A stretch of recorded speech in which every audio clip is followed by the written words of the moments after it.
Welcome to PowerUp podcast, the podcast that seeks to empower and dismantle, giving us the power and confidence to question, deconstruct, rebuild, and expand in life. I'm your host, AmaRouge, voiceover and multidisciplinary artist, well-being advocate, food and book geek with over 14 years of movement-centered experience. I am your host, Mesma, artist, choreographer, yogi and coach with a passion for alchemy, creativity, transformation and workplace wellness. We recognise that we can't dismantle and empower or be empowered without first learning ourselves, diving deeper to unlearn the harmful, restrictive and unprogressive. It's an ongoing practice and journey for us all, which is why we created this podcast. Our show features guests doing the work to enlighten, deconstruct and power up in their own magical ways. We're going to be having conversations around the power of healing, transformation, well-being and creativity, and how they feed our personal and collective evolution, how they help us power up. Today we are talking about whether we believe we are possible. What a beautiful concept. Let's start with Amma. Amma, do you believe you are possible? What does that mean to you? Do I believe I am possible? It means, do I believe that I can be everything I want to be, live how I want to live, fully embody who I am in the human experience that I'm having right now on this earth? Do I believe in myself? That's what it means to me.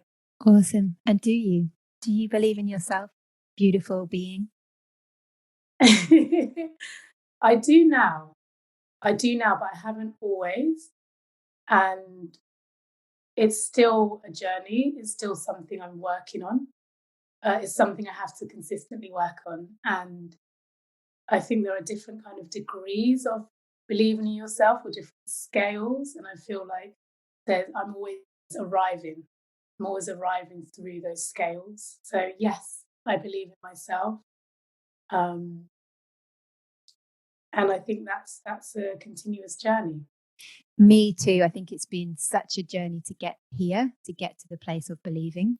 As a child, my self-esteem was actually quite low. And like I really had this belief of being nobody, like, well, who am I to, I would see these people who, for example, celebrities, and they have kind of like this family history of having done wonderful things. And I just felt very normal. I couldn't say, oh yeah, I've got this person in my family that's done this. And so I had this quite low kind of idea of what was possible for me in my life. And now it's much bigger. For sure, it's getting bigger. And like you said, like I think there's days, we all have our days. We all have those moments when actually even like thinking about possibility can be quite exhausting. Yeah. And then there can be times where I just feel like I can take on the world and, the joy of. So I was talking to a coaching client last night about the joy of not always having to do the thing, not always having to work so hard, but trusting for things to come to you. Yeah. And that sometimes our focus can create our reality. We can keep on putting our attention on what it is that we want to create and how it is that we want to live our lives. And by doing that, slowly but surely, we are doing the work. We are making those changes, and our body and our mind are corresponding with our thoughts. Absolutely. I was thinking exactly the same yesterday, that the more and more we put our focus, our words, our thoughts, our actions to what we want to be possible, the more those opportunities come into our life. And as woo-woo as it sounds, there is some activeness in that. There is some action happening on your part. I also feel through that action, whether it be physical action, mental action in terms of your thoughts, physical action in terms of writing, speaking to people, meditating on it. I think the whole combination of that action allows you to co-create with the universe. Mm-hmm. So there is that essence of the universe hearing you, I believe, and going, I can really understand clearly what you want to bring into your life, what possibilities you want, what's important to you, what makes you, what moves you, what makes you thrive. And then with your action as well, those opportunities and those planes towards the kind of life you want to build and who you want to be start to flow in, and it compounds and compounds and compounds. Obviously, trying to stay in that belief as much as possible. Of course, as you said, we dip and we fall back and we come back on, and it's not linear, but it's something that I think we can all arrive at. Absolutely. It makes me think about tension in terms of like we have a lot of tension often in terms of like the thing that we want to create, but then all of the how is it going to work? Or for example, I was just moaning that I've got too many emails in my inbox, and it's like, how do you just live with that and stay true to what it is that you're working towards, but also take the actions, but then deal with that tension that that tension might make me want to, I don't know, eat loads of food, lie in bed, watch Netflix, like just avoid the situation. How do we kind of deal with that tension and then use it towards what it is that we're trying to create and that thing that we're trying to make possible? I keep getting this song in my head as we're talking. I think it's by Cher. Like, do you believe in? And I don't remember what the next words are. Do you believe in life after love? Okay, it's not about possibility. However, just take the do you believe? Do you believe in possibility? Remix. Okay, ready. Here we go. 5, 6, 7, and. Do you believe that you're possible? Oh my God, please don't record that anywhere, guys. I think that was a moment of tune. It's our gift to you today. Enjoy it. It stays in your head all day. I love it. And this is why Ella and I have the kind of relationship we have. Thinking about what I said earlier as we started talking about this, about now believing that I'm possible, but not always believing. It's a really interesting one for me, and perhaps this is similar to those listening. When I've always been generally quite confident, and to that end, I mean, I've always generally not doubted myself hugely. And I remember that there have been moments in my life that I can really strongly identify where I have doubted myself and where maybe that little kind of chip has come in and chipped away at my confidence. So just thinking back, in general, I've been a confident person, and I've always thought, I'm generally confident. And when I started my dance journey, which Ella was a huge part of, I mean, she was the catalyst for me finally diving into dance. When I started my vocational training, I received a lot of negativity. The institution I was training at was great, but some of the teachers were very much, you're training later, you're not going to be able to do this, you're not going to be able to do that because of your body, because you're tight here, you're tight there. You've got you guys can't see, but Ella's doing a big fuck you with her middle finger, which is great. I'm all for that. Absolutely. They were so wrong. But I received a lot of resistance to my choice, and a lot of people telling me, no, I'm not possible, basically, in that space. And so I believed, that generally I was confident. But when it came to kind of the dance sphere part of my world, I was maybe not as confident, because that was kind of the foundation that my dance journey grew out of in terms of vocational training. Disclaimer, Ella was the complete opposite, and she was the first person who opened up a space outside of myself to train dance. I'm so happy.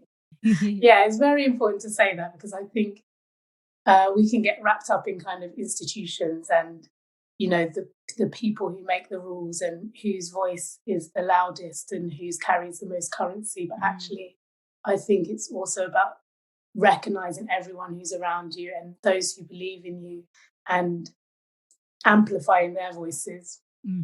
That's a little side note. But all of this to say, I felt that that's where my lack of confidence laid, really, And that's something I was consistently working on in terms of my dance life and my belief in my dance ability.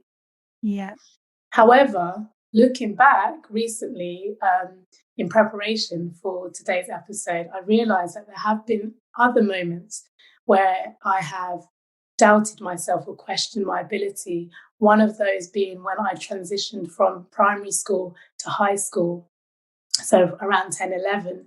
And I went from being top of the class in every subject, really intelligent, switched on, quick, to going into a grammar school where everyone else had come from private schools and if they hadn't, they'd come from schools that were functioning at a very different level to mine in terms of the kind of homework you received and what else was expected from you. And I struggled. I got into year 7 and I struggled. I remember being in the middle of class and sometimes not having any clue about what was going on.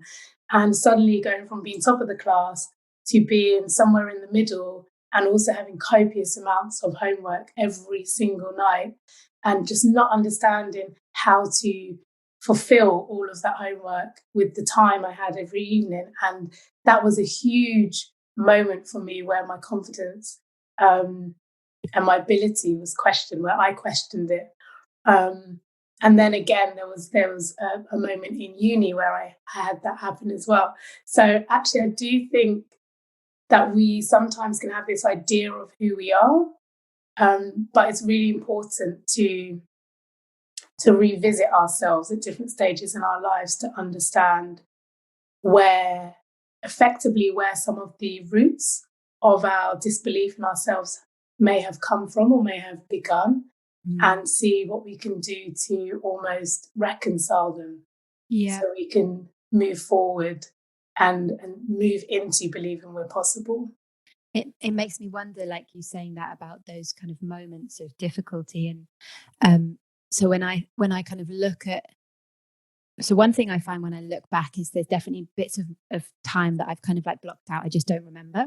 I wasn't conscious. I wasn't really awake. And I think that's probably a lot to do with like trauma. And when I say trauma, I'm not always talking about like, you know, this huge awful thing, but kind of like being in a state of stress, in a state where we're not relaxed. And that maybe those, you know, those moments for you were somehow connected to that kind of not feeling safe and secure and like you have a good grounding. Yes. Yeah, probably, potentially. And I think for me, like what I'm realizing now is I had a really bad habit of mind in terms of, I think I was quite addicted to thinking negatively about myself. And I actually had loads of people really supporting me. Like if I look back at my dance career, I think the biggest person that I was coming up against was actually myself and my self-talk. You know, like I had this amazing woman in Birmingham. She was called Pearl. She is called Pearl Chesterman. She works at Birmingham Royal Ballet in the education department, and it was her who was like, Ella, you need to go and be a dancer. You know, when I look back, I've got so many people who were really encouraging me, but I would self-sabotage because my self-belief was so strong, and I really wanted to believe that story that I wasn't good enough, and that I was similar to Amma in that I went into dance quite late. I jumped hardcore into the Brazilian scene, into samba, but then I didn't decide to become a contemporary dancer until quite late. And so and that's why I think it was so important for me to help other people to also find their truth. And, you know, that, we can be so conditioned to live this path that perhaps our parents suggest to us, or, you know, that others choose. Like maybe we go to the careers officer and they say, oh, you know, dance isn't a good idea. You should do something sensible. So you follow those paths that are not really true to you. And so I've always been very passionate about helping people to follow their paths. And it can be a difficult one, right? But can be so rewarding. Mm-hmm. Yeah, it can be, and it is, you know, challenging, definitely. But ultimately, as you said, I feel that if it is your path and it is your truth, then the benefits and the gains and the light that come from it outweighs all of the challenges and the difficulties, you know, eventually, and at moments along the way. Yeah. And same with you, I think. Sorry, say that again, Bella. It makes me think a lot about perception and how we perceive the world and how our experience is affected by our perception. So, you know, I still struggle sometimes. I still feel like it's hard making a career as a dancer, and I still perceive that some people,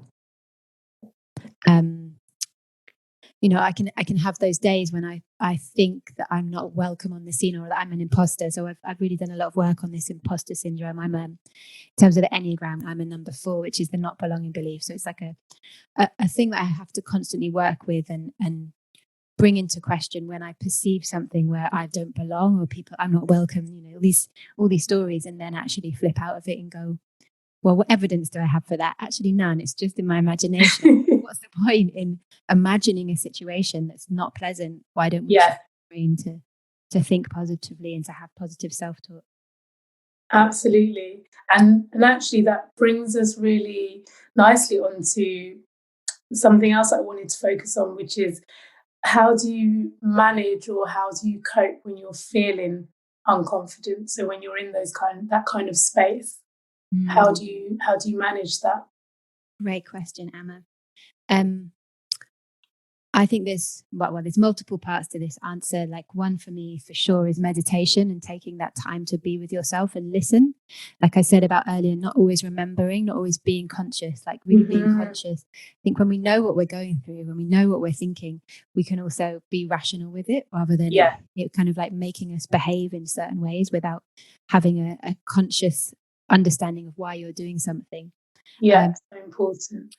For me, this like work into imposter syndrome. So as you know, Amma, I've been making a course actually on imposter syndrome, and that has kind of been a result of the work that I've been doing to come to terms with and understand myself.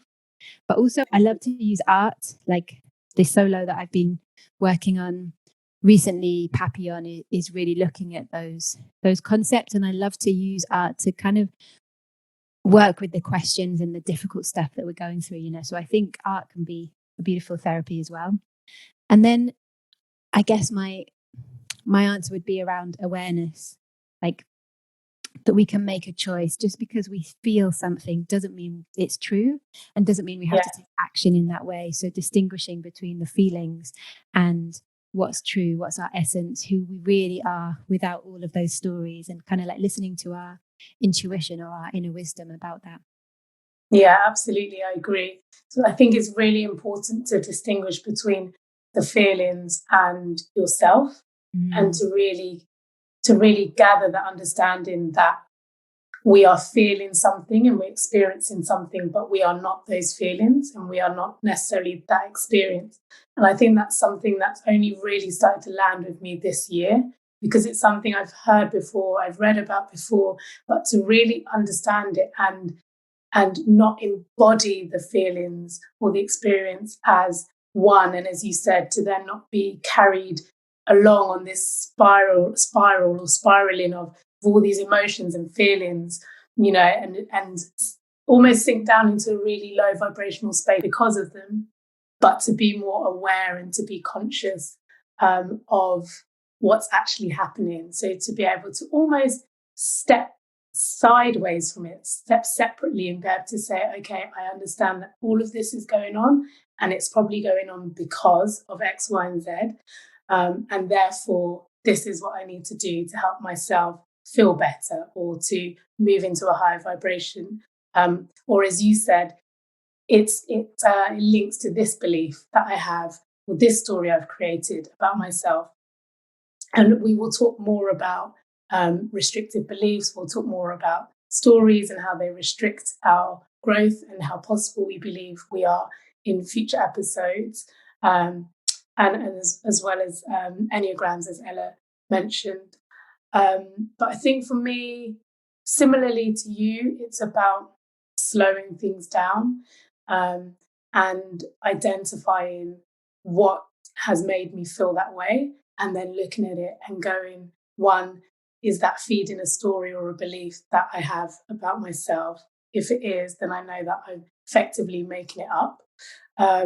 Two, is that something that's intrinsic to me, or is it a feeling that I'm experiencing? And therefore I can shift my state through meditation, through yoga, to be dancing around my room in my underwear because it feels good. I love it, Amma. Yes. Through journaling, I love to write and I love to journal, and I write poetry. So often that's a really big release and way for me to understand what's going on underneath and to shift into a more confident space and to help me expand my awareness. Do you believe that you Boom, tap, boom, tap, tap, boom, tap, tap. I love what you just said, Amma, and it made me think about like this. How did we develop? How did we get here from people who might have been less confident? What did we do to get here? I suppose this links back to like our coping mechanisms for women not feeling confident. But what did we do to really start to believe we were possible? Big question. Yes. Big question. That is a big question, Ella. What did we do? So it definitely wasn't a step by step route, but there were many steps involved.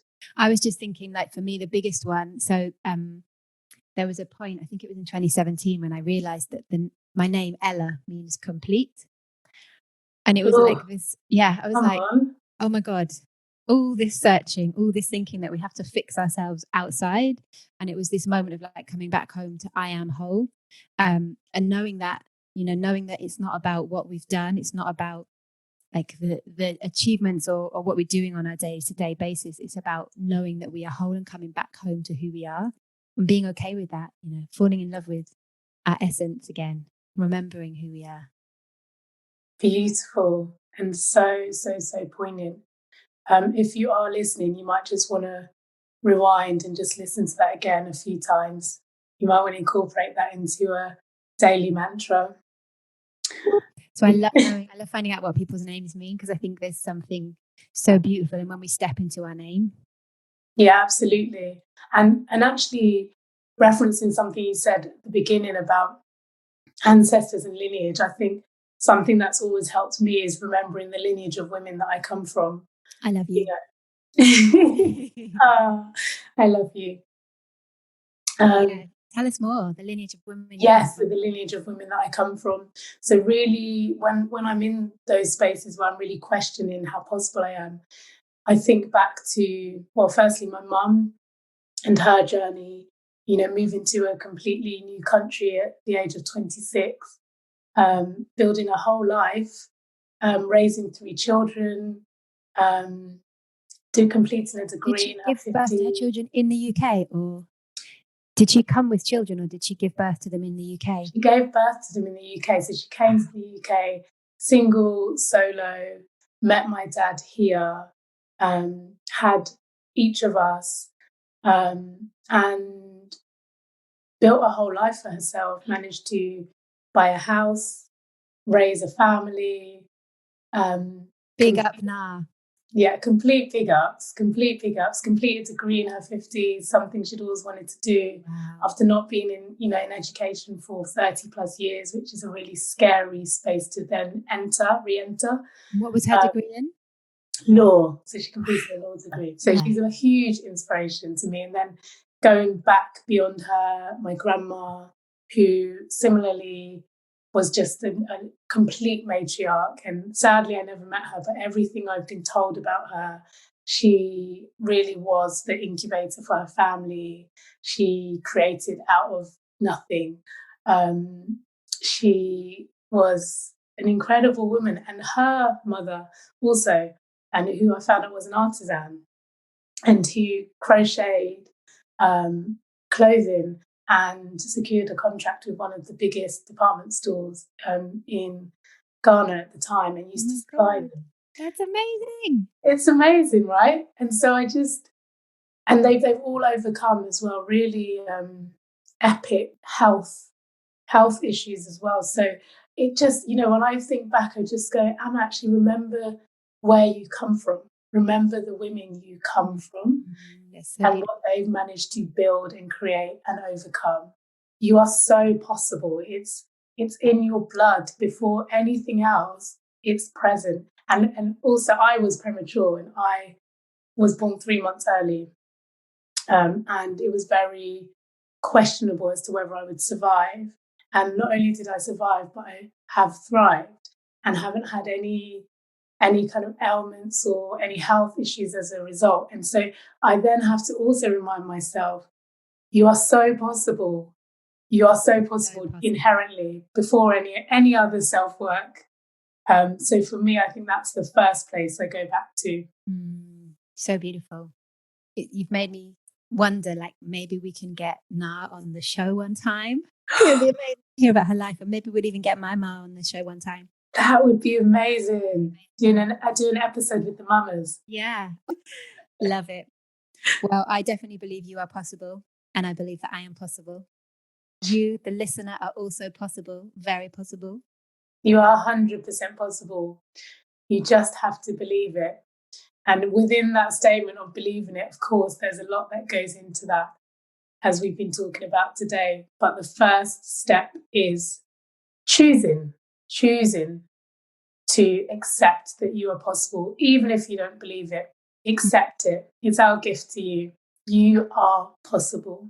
Yes, you are. And yeah, like, I really resonate with that, Amma. You know, I still go through the journey. I still have to sometimes go, well, I might not believe it right now, but I accept it and I am complete. So I must be possible. So, and that hanging with that tension as well of, like, constantly recognizing that it's always there. It might always be there, like niggling in the background, trying to make us think otherwise, but just say, yes, I choose to be possible. I've actually given my resistance a name. So she's called Nancy. Love it. Love that name. Yes. Because I just thought, well, you were saying something earlier, Ella, about sometimes, I think it was in reference to your dance training, that you realised that you were actually the person who was sabotaging yourself, holding yourself back the most. And it's really interesting. I find that often, if we're still and quiet for long enough, often we start to hear our own resistance, and we start to see our own resistance and recognize how much of the resistance is coming from ourselves.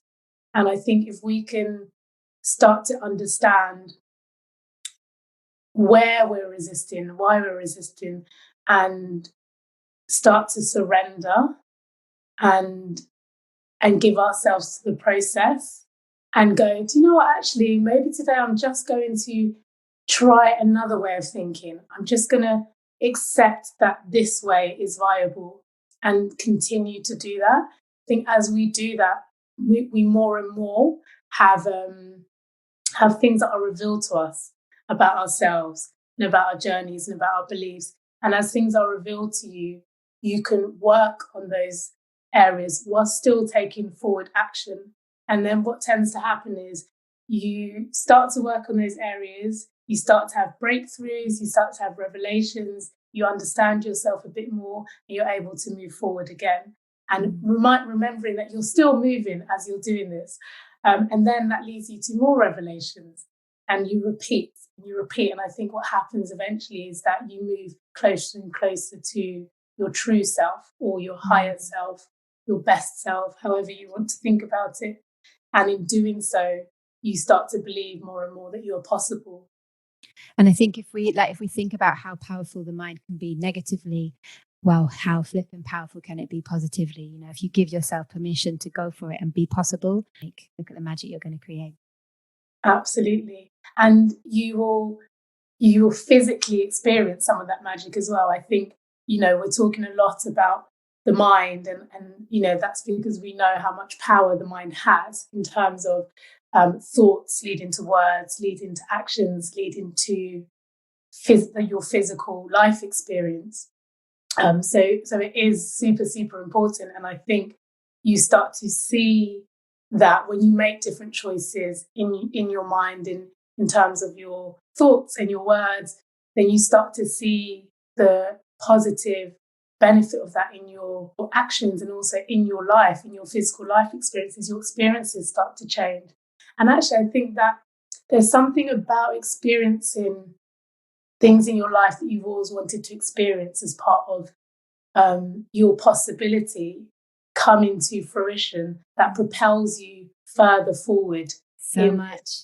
whole experience, right? Vibrations, the life possibility just opens up more and more and more. Yeah, and the more it opens up, the more you want more of it. And the more you want to continue on that journey of doing the work and stepping into your possibility, the more it becomes something that you desire and that you move to more and more. Yes, absolutely. So our invitation for this week is to sing that song by Cher, remixed by Ella and Amma. The remix. And to just notice, to just check your self-talk and keep believing that you're possible, even if you're having those doubts, to just, let them go, let them pass like waves, and check back in with your wholeness, your true essence, your true self, and all your magic. Thank you for listening. You can connect to us and our guests via the links in each episode's show notes. Before you go, we invite you to hit the subscribe button so you don't miss out on any of the goodness to come. And if you enjoyed today, perhaps tell a friend to tell a friend. We are always grateful for you, our listeners, for our fabulous guests, and to everyone who has contributed to and been a part of our journey here. Our music is by Tomo Carter. Everything else is brought to you by us, the PowerUp Power Team. I'm Mesma. I am AmaRouge. And we are PowerUp Podcast.